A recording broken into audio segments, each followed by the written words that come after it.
আওয়ামী লীগ সরকারের আমলে বিগত 4 বছরেও শেষ হয়নি দিনাজপুরের ফুলবাড়ী উপজেলা আটপুকুরহাট জাঙ্গালের ব্রিজের কাজ।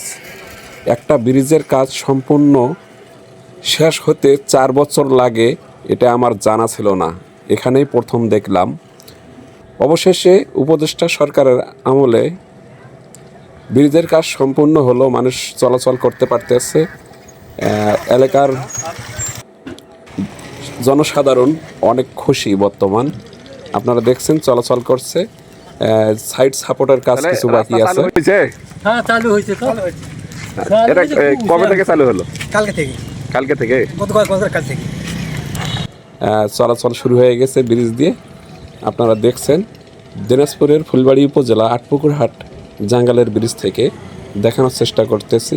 আপনারা দেখেন মানুষ সুন্দরভাবে চলাচল করছে। ভাই একটু বলবেন যে এই ব্রিজের কাজ কতদিন পর সম্পূর্ণ কাজ শেষ হলো? 4 বছর পর। 4 বছর? হ্যাঁ, 4 বছর পর। প্রায় 21 সাল থেকে এখানে কাজ শুরু হয়েছিল প্রথম। প্রায় প্রত্যেকটা যিনি কাজ নিয়েছিলেন এখানে, মানে ভালো মতন কাজ করে নাই।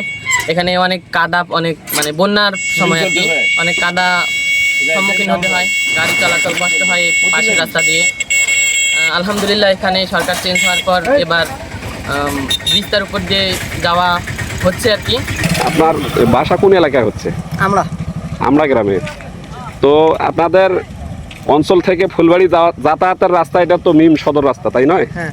এছাড়া তো আর বিকল্প রাস্তা নাই। কত বছর লাগলো কাজ শেষ হতে? 4 বছর। প্রায় বিগত 4 বছর লাগলো এই ব্রিজের কাজ সম্পূর্ণ শেষ হতে।